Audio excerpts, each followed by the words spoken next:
Vamos lá, meus irmãos, continuando aqui nossa aula de Introdução ao Novo Testamento 1. Hoje é o nosso terceiro dia de aula. Agora é a parte B, segundo bloco nosso. Continuando aqui os nossos slides, deixa eu continuar compartilhando aqui com vocês. Estávamos falando aqui sobre esse acontecimento que foi a divisão do Império de Alexandre. Querendo ou não, houve aqui essa divisão, e isso acabou influenciando demais a fragmentação do Império Romano, num primeiro momento, não, mas ao longo dos anos foi assim, eu diria, facilitando para que o Império Romano conquistasse de fato o Império Grego. Conquistasse belicamente, conquistasse com os exércitos, mas não com a cultura.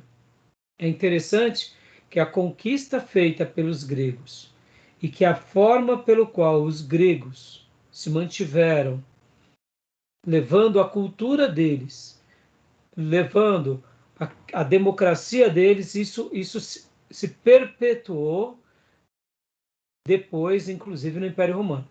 É É interessante. interessante, Pode falar, Júnior. interessante que a Macedônia não é considerado Grécia ainda, viu? Quando ele conquista a Grécia, significa que ele conquistou Esparta, conquistou Atenas e Tebas e demais cidades. Aí, olha essa diferença. É interessante, né? E aqui o que eu queria dizer era assim, olha que interessante. Na antiguidade, nesses dias, a cultura grega abraçou a cultura oriental. E naturalmente, depois com o Império Romano ele acaba abraçando a cultura oriental. Depois de muitos séculos, houve essa separação entre Oriente e Ocidente.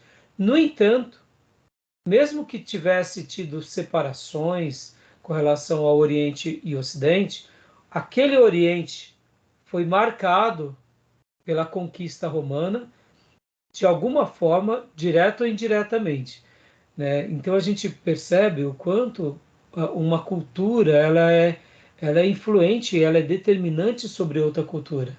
Mesmo que depois passem os séculos, haja uma retomada daquela história mais antiga ou há uma nova mudança, mas sempre resquícios daquela outra cultura ficam ali, com raras exceções, né? Com raras exceções quando acontece, por exemplo, vamos pegar um caso da Turquia, por exemplo, quando há conquistas islâmicas em que eles tentam ali pela religião e pela força, aniquilar qualquer resquício antigo.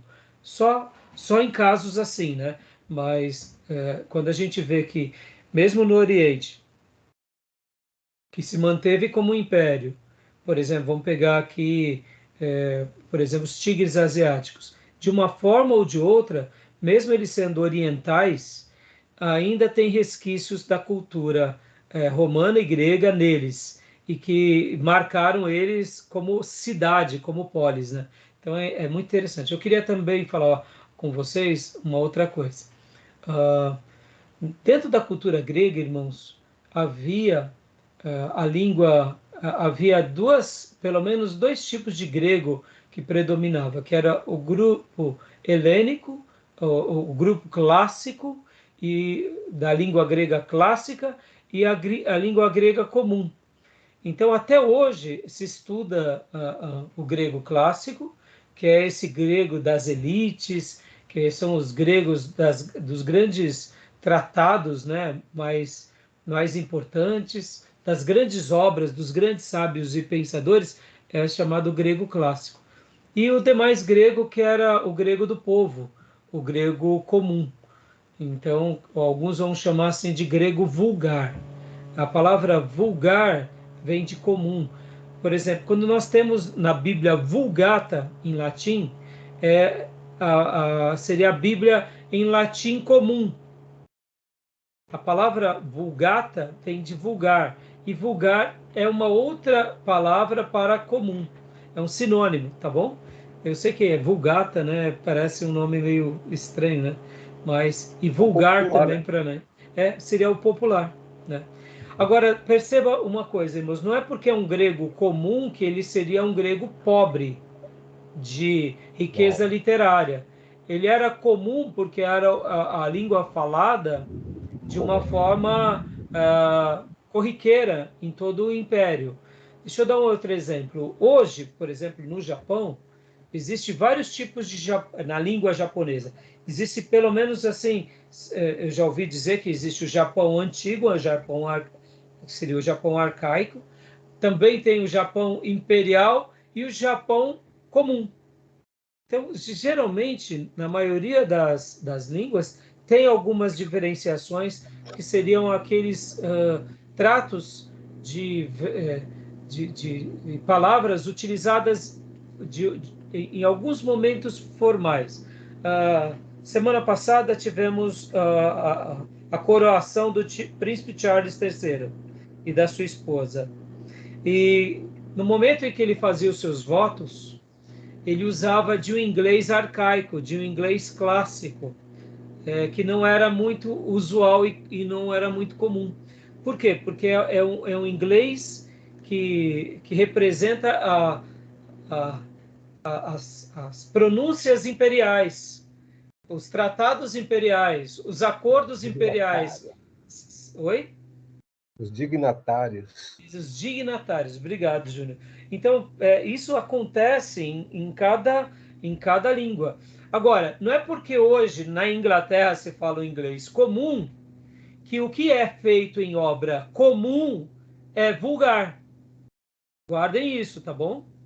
Por que eu estou sendo enfático nisso?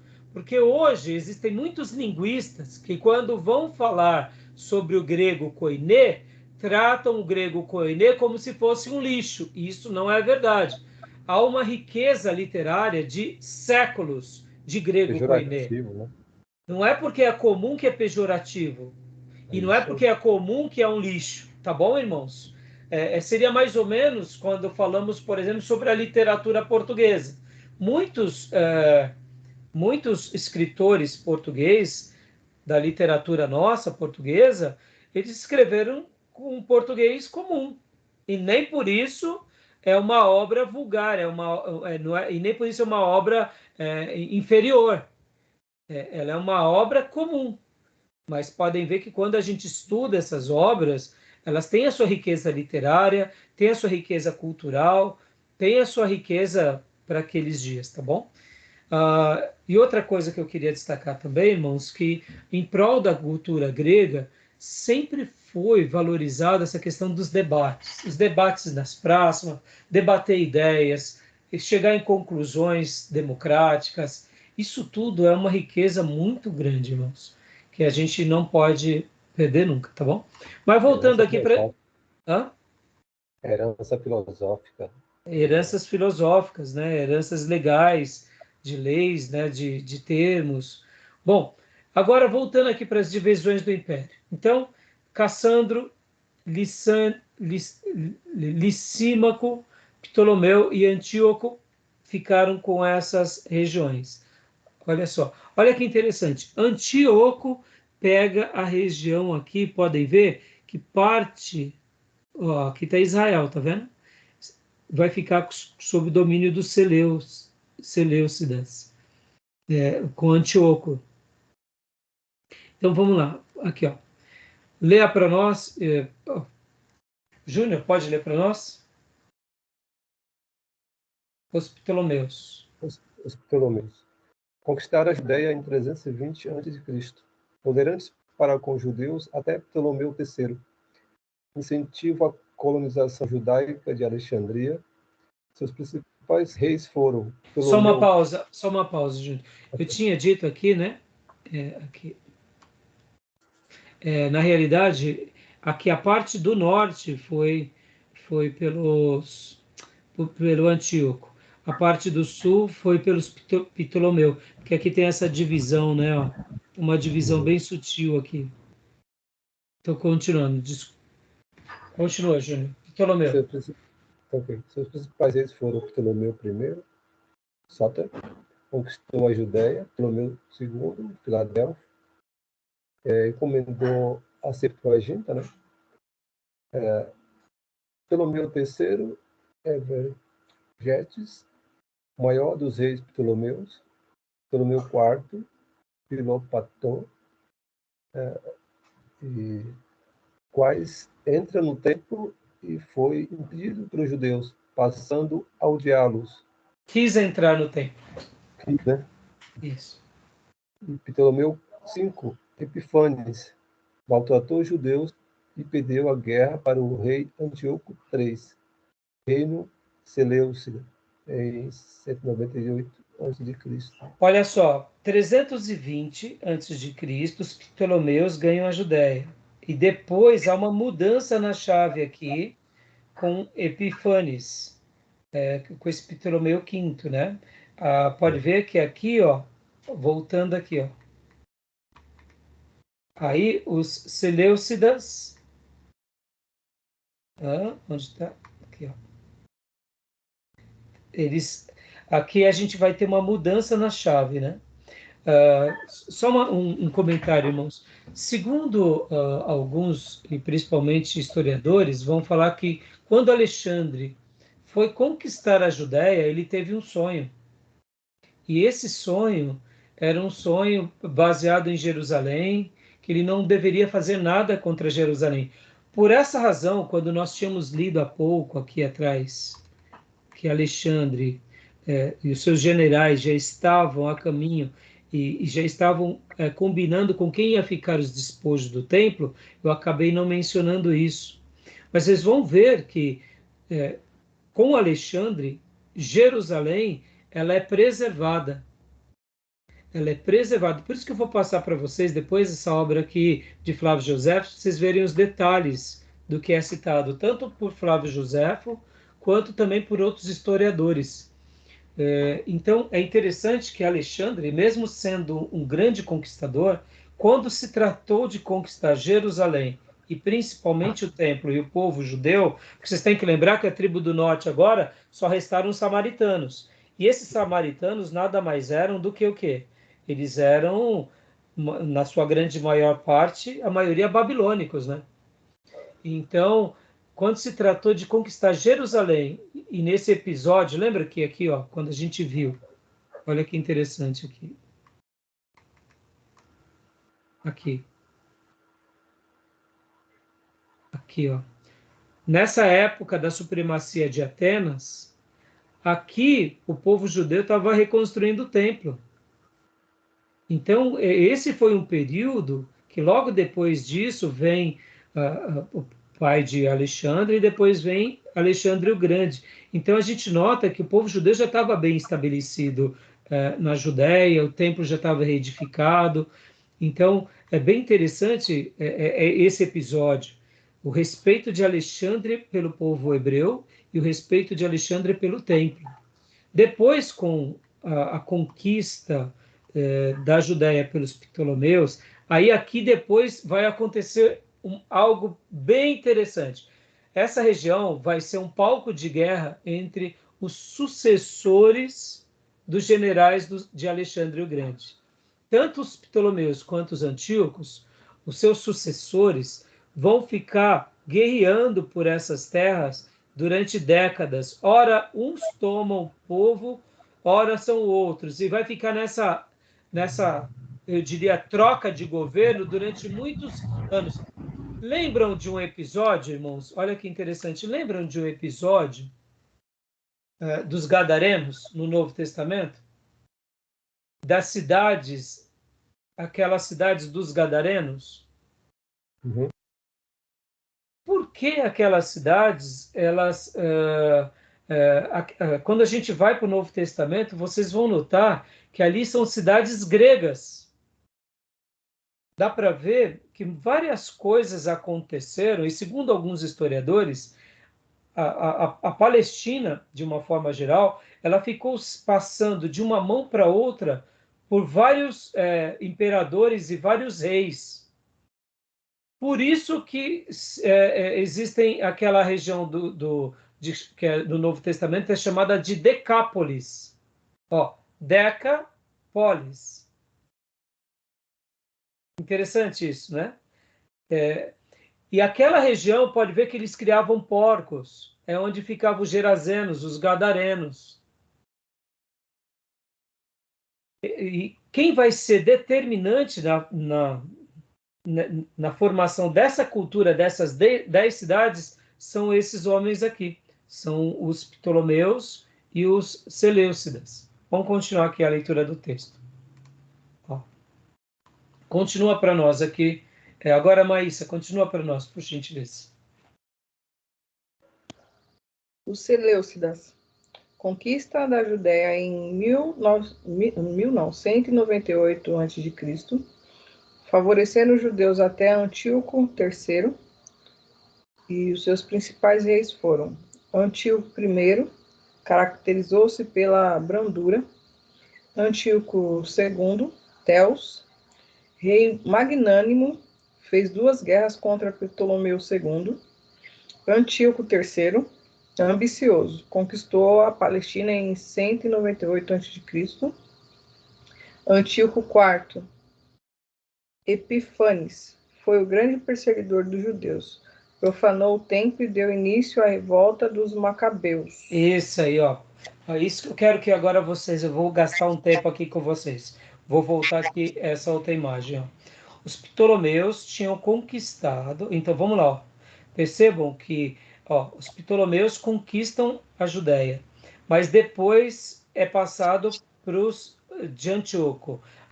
Agora, olha que interessante aqui. Dentro dos Ptolomeus, esse tal de Ptolomeu IV, Filopator, ele quis entrar no templo e foi impedido pelos judeus, passando a odiá-los. Ou seja, percebe que esses generais e a descendência desses generais, eles não pensavam já como Alexandre. Eles já tinham uma postura, alguns sim, outros não. Mas, por exemplo, se Ptolomeu IV já quis entrar no templo. E agora Ptolomeu V, ó, maltratou os judeus e perdeu a guerra para o Antíoco III, rei Seleucida, né? Agora vamos voltar aqui, ó. Esse Antíoco Epifânio, vocês vão ver muitas histórias de Antíoco Epifânio.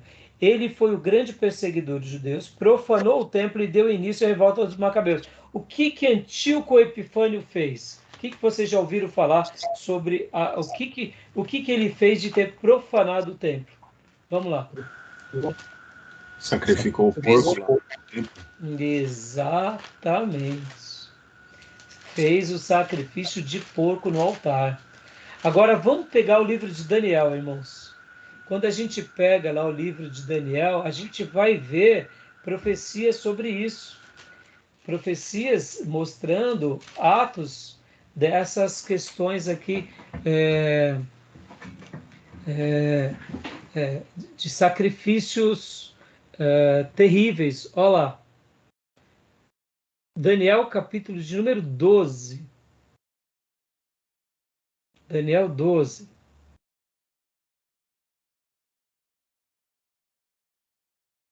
Vocês vão ver uma citação aqui. Versículo de número... Vamos ler a partir do versículo de número 10.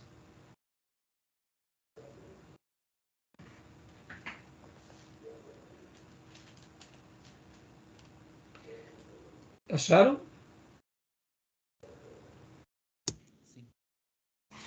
Quem achou pode ler para nós.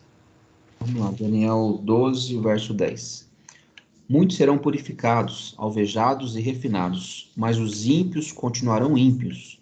Nenhum dos ímpios levará isto em consideração, mas os sábios, sim.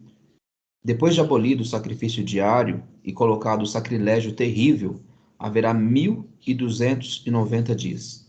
Feliz aquele que esperar e alcançar o fim dos 1.335 dias. Quanto a vocês, siga o seu caminho até o fim. Você descansará e então, no final dos dias, você se levantará para receber a herança que lhe cabe. Joia. Esse aqui é um dos textos, irmãos, que a gente compreende em Daniel sobre essa questão do sacrifício, o sacrilégio, né? O sacrilégio. No livro de Daniel, a gente vai ver várias profecias dando até essa ideia. Alguns vão dizer que com Antíoco Epifânio se cumpre essa profecia, que é o sacrifício do porco no altar. É, por essa razão, aí entra aquilo que eu dei até como tarefa para vocês, para a gente ler o quê? O livro de Macabeus. Porque, irmãos, o livro de Macabeus, deixa eu pegar aqui minha Bíblia católica. Eu tenho várias Bíblias, e entre as minhas Bíblias eu tenho a Bíblia católica, tanto a de Jerusalém quanto a Bíblia ecumênica. Vou pegar aqui a Bíblia de Jerusalém.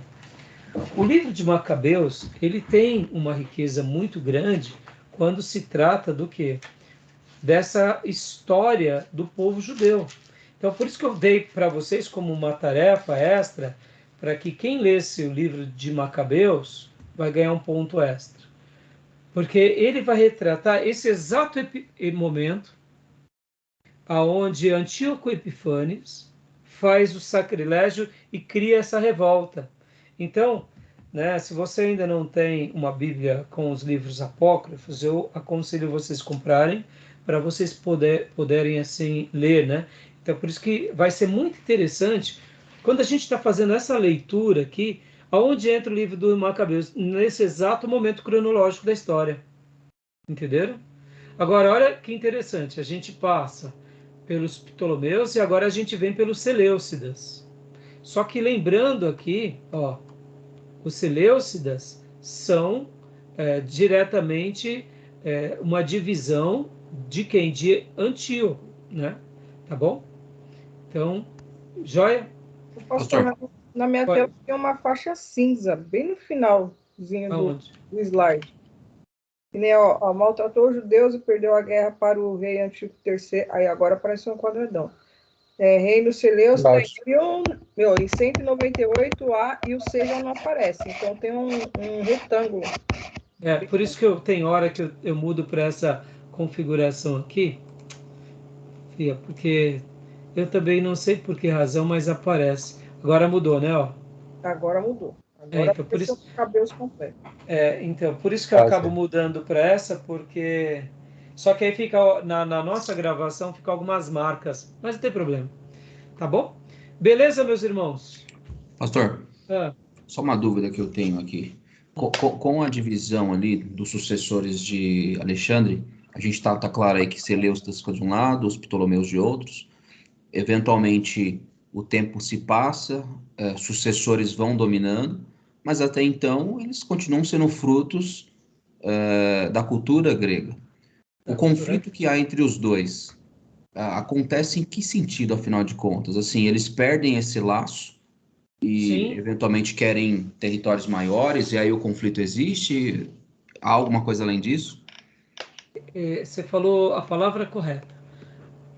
O conflito se dá exatamente por isso. Eles começam agora... Pensem assim, ó, vamos pegar aqui de novo. A história está se repetindo, Pastor Johnny e irmãos. Olha que interessante. Ó, vamos lá. Os Ptolomeus vão conquistar em 320 a.C., certo? Ok.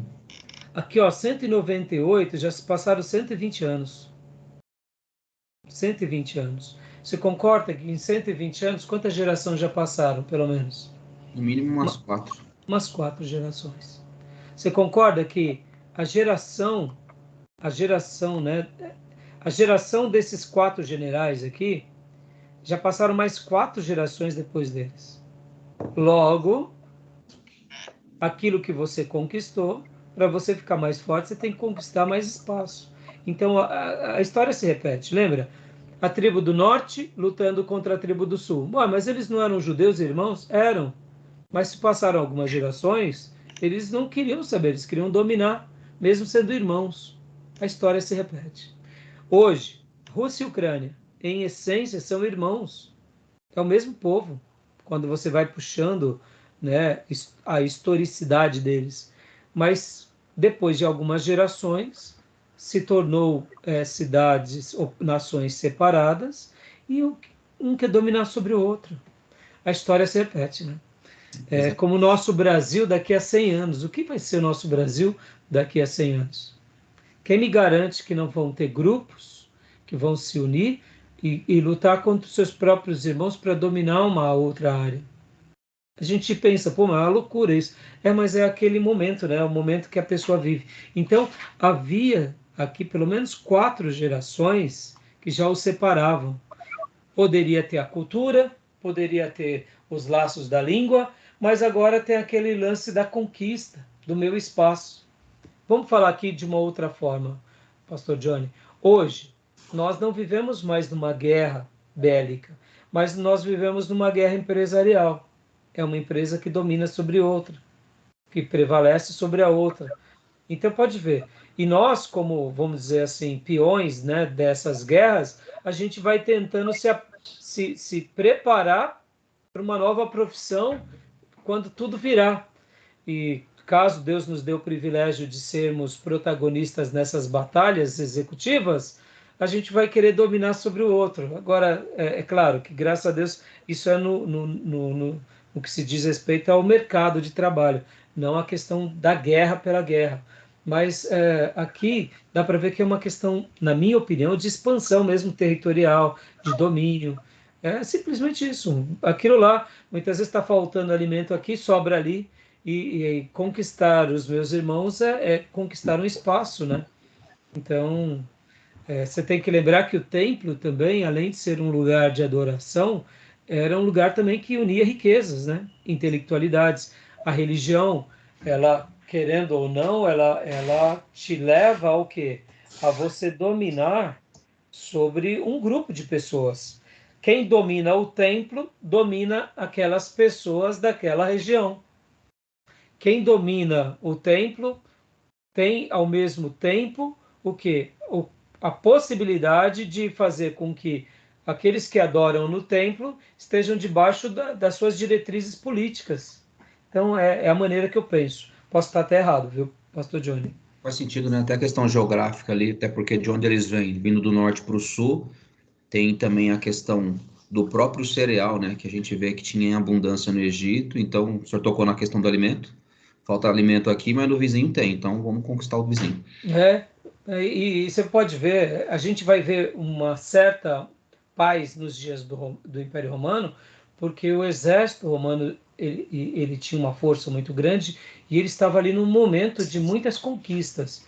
Mas poderia ser, se não fosse esse momento, a gente vê claramente em todo o Velho Testamento, muitas vezes, aquelas alianças entre a tribo do sul com o Egito, a tribo do norte com a Síria, a tribo do sul se unindo à Síria, porque é interessante muitas vezes para eles, naquele momento, naquela geração.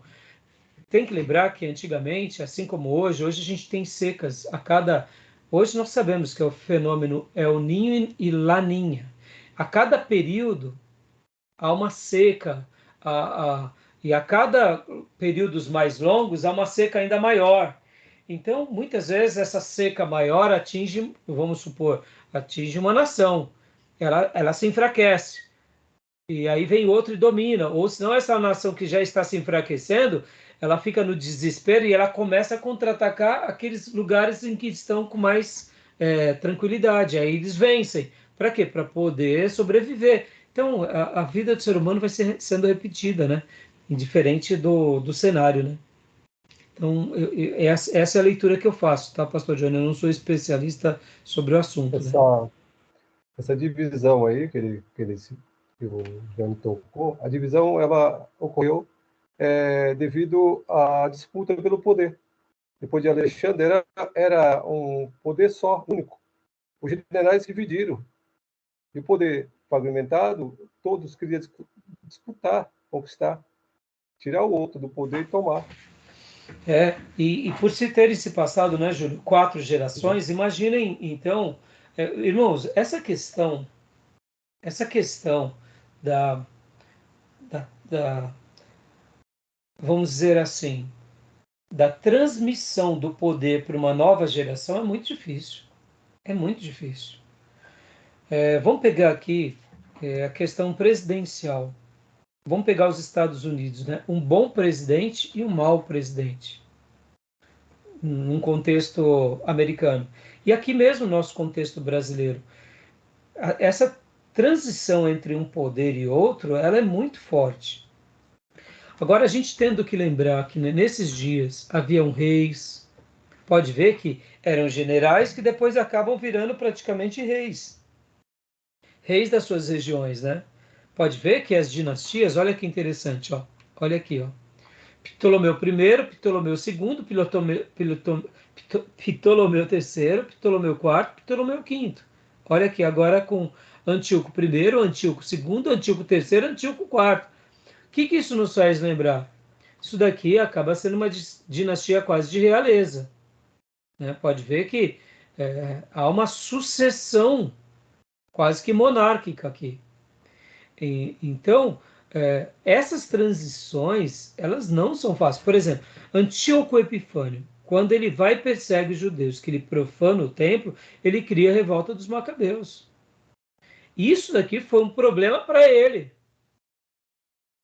Que ao invés dele ter a harmonia com os judeus, ele persegue, causa um sacrilégio na religião, cria uma revolta.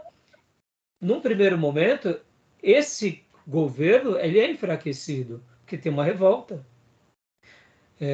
Então, olha como é interessante essas questões das transições das, vamos dizer assim, ou dos governos ou das monarquias. A gente vê, por exemplo, vamos pegar agora aqui o outro exemplo, como a gente acabou de ver na nomeação do príncipe Charles. Esperamos que ele seja um bom rei para a Inglaterra, mas é o reinado com mais longevidade na história mundial, é o reinado da Inglaterra. Praticamente 1000 anos de reinado. Isso é muito grande. 500 anos como católicos e algumas fragmentações, e mais 500 anos como um reinado protestante, anglicano.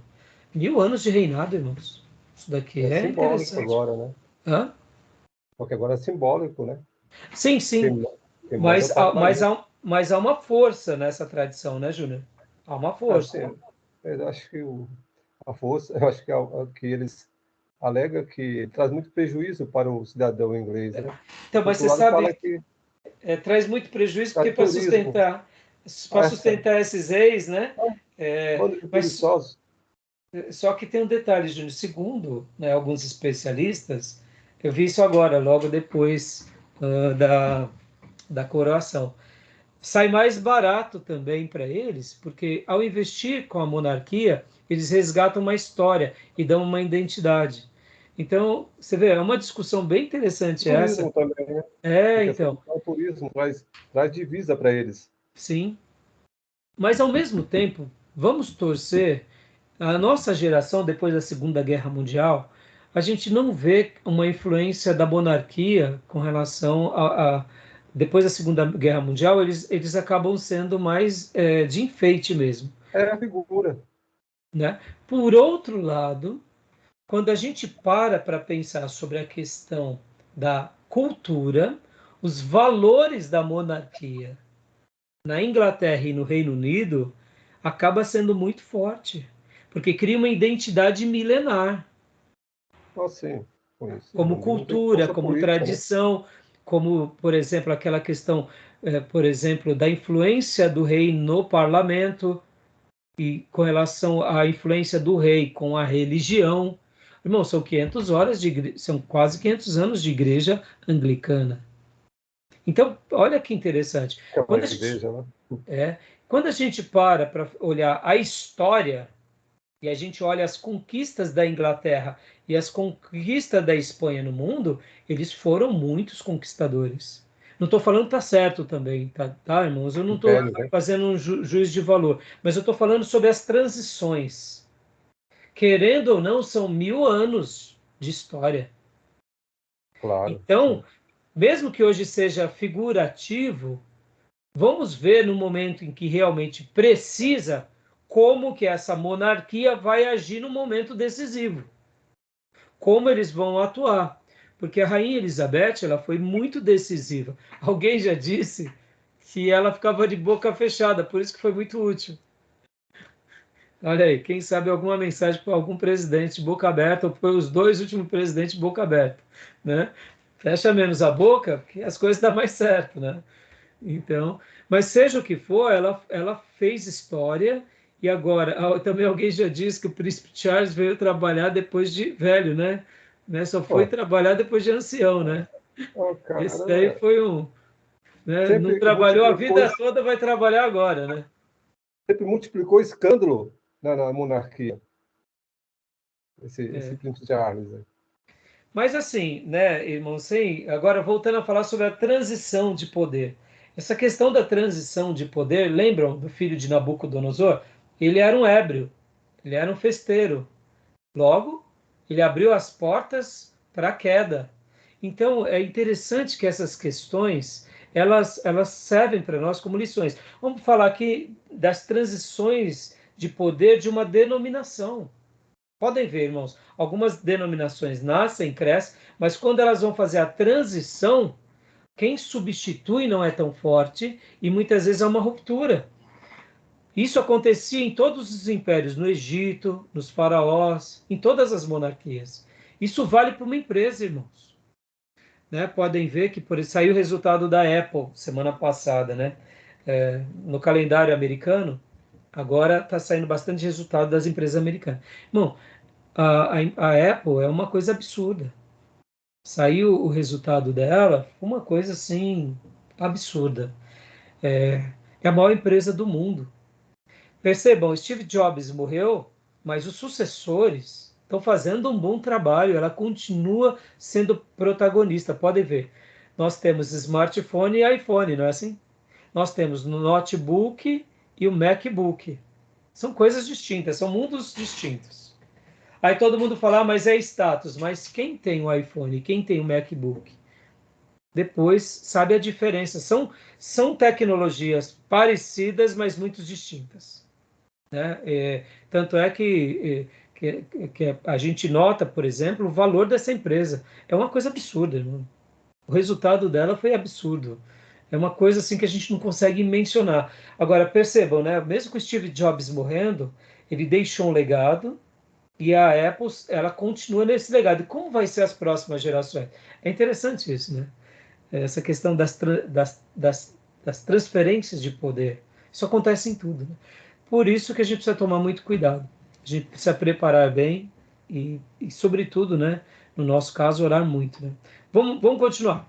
Aqui é só umas citações das galerias das imagens, uma estátua de Alexandre o Grande, né? E estátua de Antíoco Epifânio. Interessante, né? Tá bom? Tem essas aqui, ó. O nosso querido professor Jair Ribeiro, inclusive, ele cita Flávio Josefo, né? A Bíblia de Estudo Pentecostal, a Bíblia Anotada, Caminho dos Povos Judeu, volume 4, quarta edição. Então, maiores informações a gente vê aqui. E ele cita, inclusive, a Wikipédia também, parte do helenismo, tá bom? Então, são as fontes desse slide. Beleza, meus irmãos? Tudo bem até aí? Tranquilo? Joia? Alguma pergunta? Beleza. Alguma pergunta? Podemos ir para o próximo slide? Vamos para o próximo? Temos. Vamos lá, então. Então, o próximo slide. Vamos lá.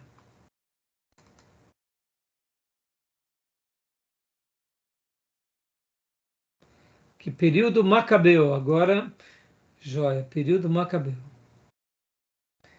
Eu passei para vocês como se diz, né? Esse material aqui. Só quero mostrar mais uma vez, ó. Pode ver que o professor Jair, ele cria a aula complementar, ó. O período macabeu, esse é o material da aula complementar. Esse é o material. Como é um pouco mais extenso, então a gente não vai ler ele aqui em aula, vamos só ler os slides, tá vendo? Origens. Apesar que esse daqui, irmãos, eu vou fazer assim, eu vou passar o slide rapidamente, depois vamos ler aqui esse período macabeu, porque como não é uma coisa muito estudada dia a dia, eu acho que vale a pena a gente poder até passar em aula esse material, tá bom? Então vamos lá. Período dos Macabeus. Eu vou colocar aqui a visualização. Eu vou agora colocar em tela cheia, tá, irmãos? Para ver se fica um pouquinho melhor. Não, peraí, não era isso, não. Modo de leitura, aliás. Tá? Vamos lá. Os Macabeus. Leia para nós, Pastor Johnny, as origens. As origens. Em 167 a.C., o rei Seleucida Antíoco IV Epifanes enviou seu representante até a cidade de Modim, sul de Jerusalém, a fim de que o sacerdote oferecesse sacrifício aos deuses helênicos. Matatias, o sacerdote, recusa fazer tal coisa e mata o representante sírio e o judeu traidor que o acompanhava. Matatias, seu filho, e os judeus do local fugiram para as montanhas. Antes de sua morte, no mesmo ano, Matatias colocou a Simão, Tassi, o conselheiro, por conselheiro e Judas Macabeu, o martelador, por chefe militar. Jóia. Então agora aqui, a Guerra dos Macabeus. Com a liderança de Judas, várias vitórias foram alcançadas. Em 25 de Kislev de 164 a.C., Jerusalém já havia sido reconquistada e o culto a Jeová foi restaurado. Festa do Hanukkah. Com a morte de Judas em 160 a.C., Jonatas assume a liderança. Jonatas foi proclamado sumo sacerdote e governante geral da Judéia. Com a morte de Jonatas, Simão assume a liderança. Vocês podem ver, irmãos, que a diferença de ano é muito pouco, né? Está vendo que essas revoltas, elas não acontecem assim. Quando falamos 167, 164, 160, são 7 anos. Só que são 7 anos naquele contexto onde está tendo esses conflitos. E 7 anos de conflitos, 7 anos de tomada de decisão, de insurreição, parece pouco tempo para nós que estamos avaliando a história, mas para quem está vivendo é bastante tempo.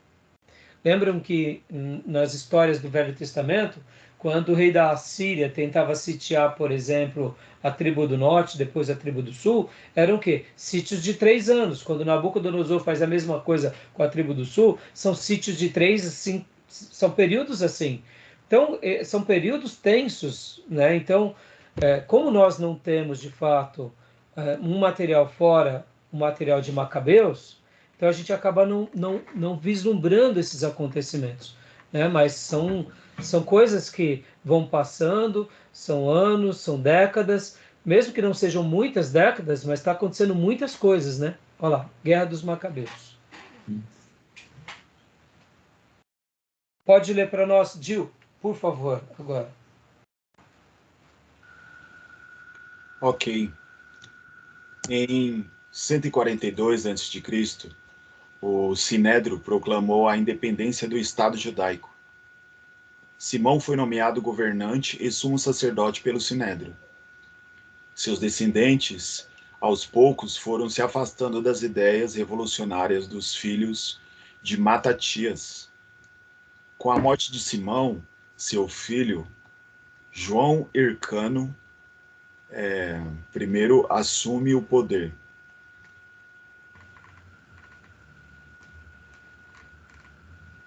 Aqui. Pode O ler. apoio popular que havia garantido a vitória dos Macabeus, com o tempo foi sendo perdido. Começava a dinastia Asmoniana. Joia. Por isso que eu falei para os irmãos aqui, esse slide, irmãos, eles têm muita informação contida, que por essa razão a gente vai ler o material do professor Jair aqui em aula, para ficar mais claro o que são essas dinastias, os macabeus, essas revoltas, essa independência do Estado. Pode ver, ó, o Sinédrio proclamou a independência do Estado judaico. Por quê? Porque aqui a gente tem que lembrar que os generais gregos que outrora tinham assumido aquela região, mesmo tendo uma certa troca de poder, aqui era um momento de insurreição do povo judeu, querendo a sua independência, tendo em vista que houve as revoltas do Macabeus. Então, quer dizer, era um momento singular também na história, para eles, né? Então, a dinastia Asmoniana, aqui vai mostrar um pouco, né? Os Macabeus, Matatias, João, Judas, Simeão, Eleazar e Jonas. E daqui vem os Asmoneus, que de Simão vem João Hircano I, Aristóbulos, Alexandre Janeu, Salomé Alexandra, Aristóbulos II, João Hircano II e Mariane, né? Os Asmoneus. Leia para nós aqui os Asmoneus. Pode ler agora a irmã Thaís. Maísa, aliás. Os Asmoneus. Os 80 anos da existência do Estado Asmoneu coincidem com a expansão de Roma em direção ao Oriente. Opa, olha que interessante. Tudo bem, o Sinédrio proclama a independência, como acabamos de ver aqui, em 142. No entanto, logo que o Estado judaico está sendo estabelecido, vem os Asmoneu e vem 80 anos desse Estado Asmoneu. No entanto, Roma está conquistando o quê? Os generais e as descendências dos generais gregos. E eles estão em profunda expansão. Continua para nós, irmã.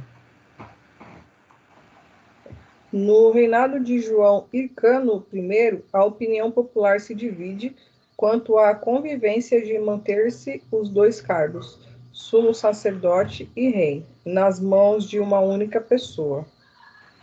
Os Tzedukim saduceus apoiavam os asmoneus, pois a política estava acima da religião e queriam unificar a religião com o Estado.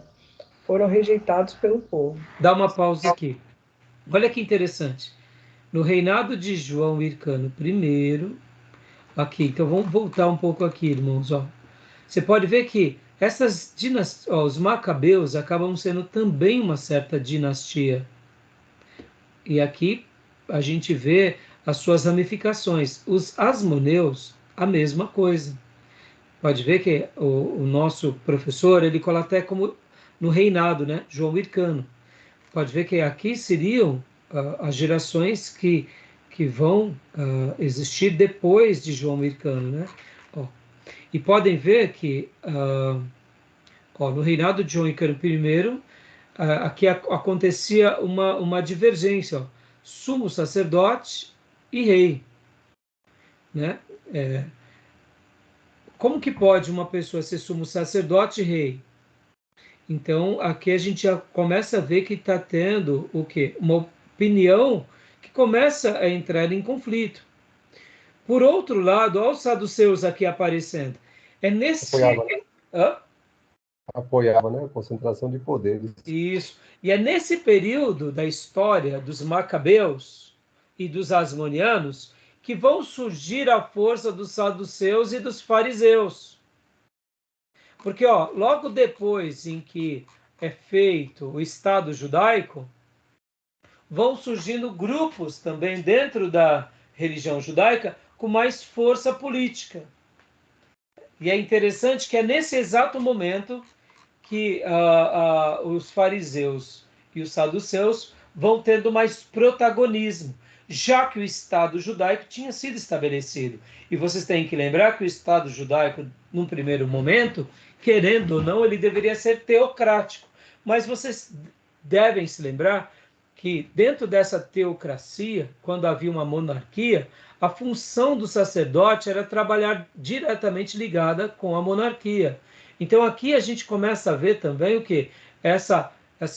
Esse surgimento da monarquia, e a gente começa a ver também o que? Esse surgimento desses líderes religiosos também com viés político. Irmãos, tem vezes que a gente vai questionar, mas em alguns momentos da história a gente até entende a influência da política no que se diz respeito aos líderes e sacerdotes. Mas em alguns momentos, quando eles se corrompem ou eles se perdem, fica muito mais difícil a gente defendê-los, né? Então aqui a gente já começa a ver, né, os Tzidukim, que são os saduceus, né, que apoiavam os asmoneus, pois a política estava acima da religião e queriam unificar a religião com o Estado. Pode ver que o viés político eram acima.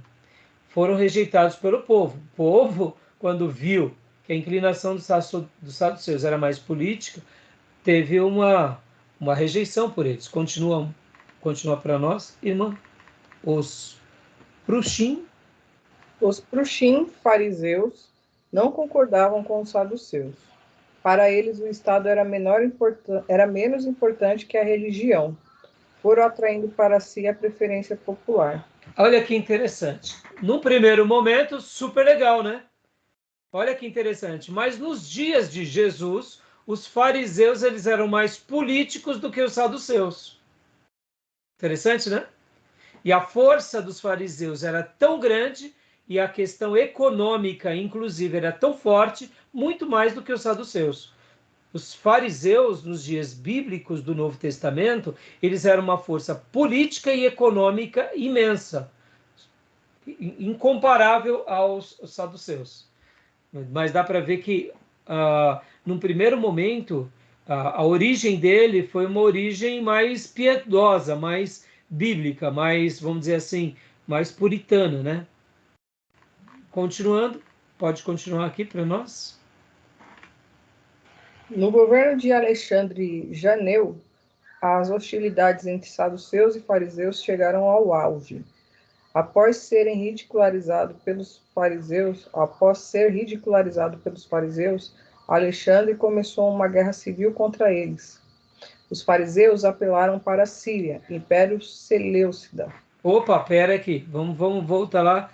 Ah, não dá para eu voltar agora. Depois eu volto, mas eu queria. Não, vou ter que voltar por aqui. Deixa eu ver. Ah, não vai dar. É no outro slide. Eu queria mostrar aquela diferença lá. Está no outro slide, agora não vai dar. Então, onde estávamos? Aqui. Tudo bem, mas vocês lembram do mapa, né? Vocês conseguem lembrar Sim. do mapa? Uhum. Lembram? Espera aí, então, rapidinho aqui. Voltando rapidinho aqui. Olha lá. Então, eles apelam para os Seleucidas, né? Ó, tá vendo? Aqui nessa região onde está a Síria. Vamos lá. Agora, aqui. Continuando.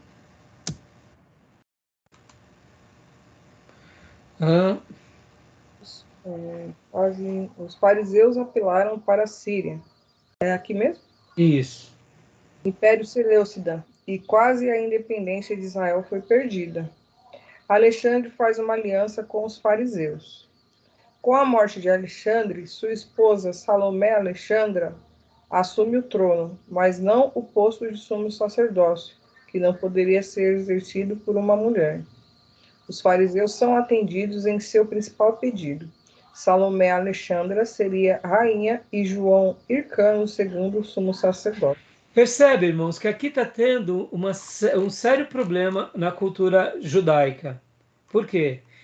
Eles estão misturando duas coisas. Pode ver, ó. A questão do sumo sacerdócios com a questão real. E aqui, nesse caso, né, de Salomé Alexandra, eles tiveram que solucionar, porque ela não podia ser suma sacerdotisa. Não existia na Bíblia, né? Então eles resolveram essa questão colocando João Hircano II, sumo sacerdote. Continua para nós o declínio asmoneu. Leia para nós agora, Júnior, por favor.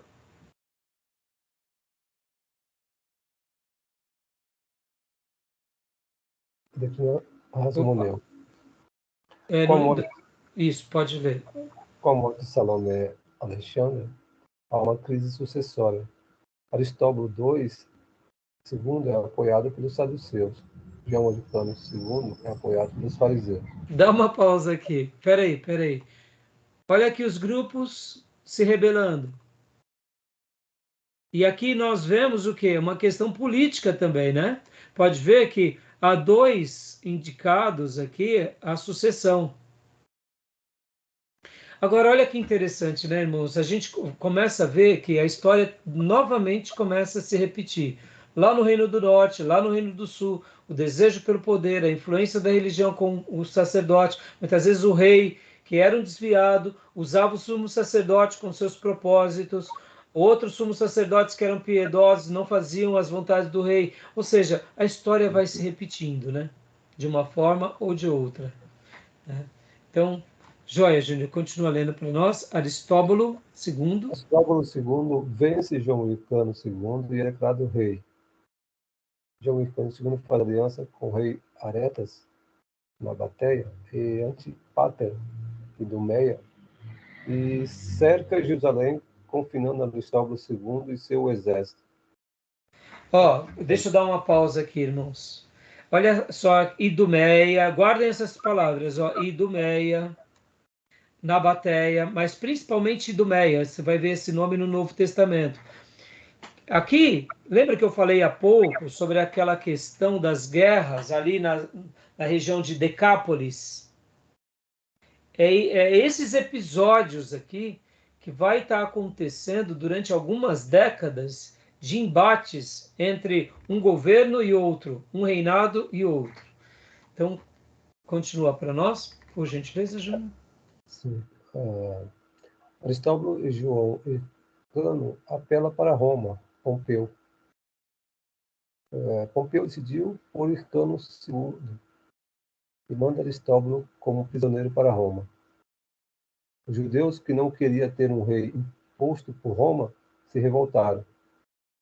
Pompeu invade Jerusalém e coloca o Hircano II como etnarca e Antipater como procônsul da Judéia.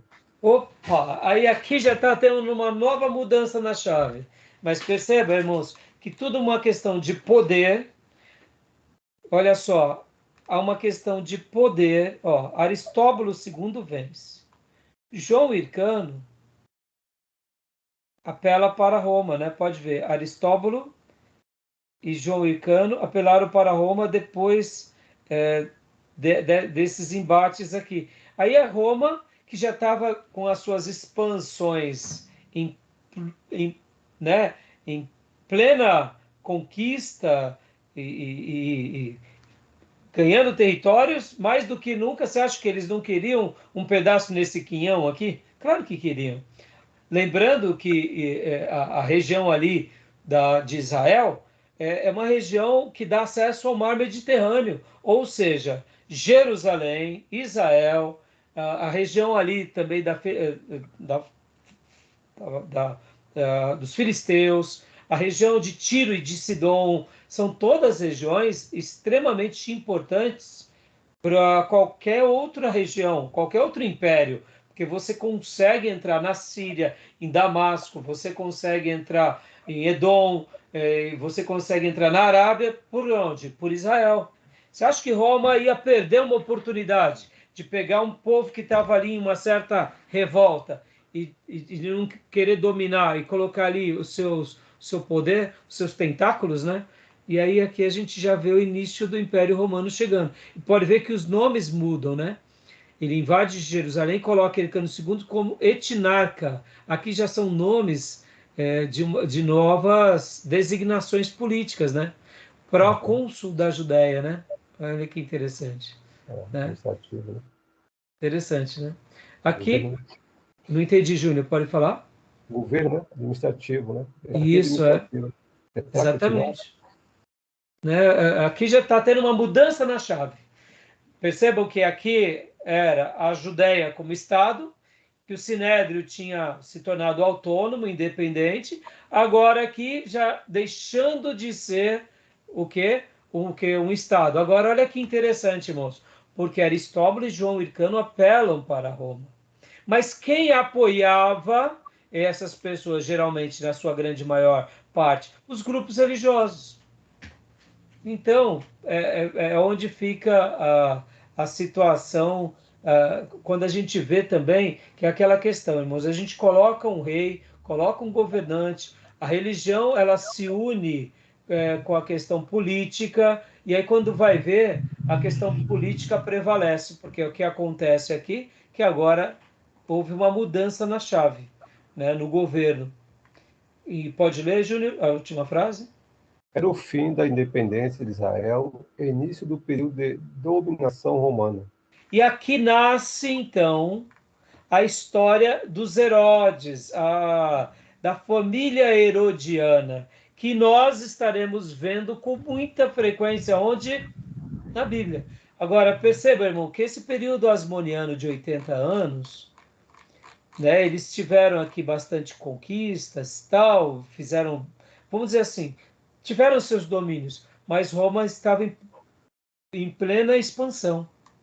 E chegou, então, o fim, né, da independência judaica. E agora vai começar, então, a ascensão herodiana. Leia para nós, pastor Johnny, por gentileza. Agora, ascensão herodiana. João Hircano II e Antipater brigam. Antipater é envenenado. Em Roma, Júlio César prevalece contra Pompeu, 48 anos antes de Cristo, mas logo depois é assassinado no Senado romano, em 44 antes de Cristo. Marco Antônio, segundo Triunvirato, confirma Herodes, o filho de Antipater, como regente da Judéia e renega João Hircânio II apenas ao cargo de sumo sacerdote. Dada a fraqueza do domínio... Dá uma pausa aqui. Olha só que interessante, irmãos. Aqui a gente já começa a ter várias mudanças de chave também, né? Aqui, quando a gente já vê a história, Júlio César, né, o grande, nós chamamos de imperador romano, mas nos dias de vida dele, ele ainda não era imperador. Depois ele é considerado como o primeiro imperador romano, né? Aí a gente está vendo aqui, ó, segundo triunvirato, teve o primeiro triunvirato, segundo triunvirato, a gente não vai estar entrando também muito na história dos romanos. Por isso que é legal, enquanto a gente faz essas leituras, a gente pegar Flávio José, a gente pegar um pouco de história mundial, porque isso tudo vai ter uma influência direta e indireta aonde? No povo judeu, né? Na história do povo judeu. Irmãos, já deu período aqui, preciso dar uma pausa aqui na gravação, para a gente fazer o nosso último bloco, tá bom? Beleza? Beleza. Alguma pergunta até agora? Não? Então vou fechar aqui, tá joia? Vou fechar aqui, só um segundo.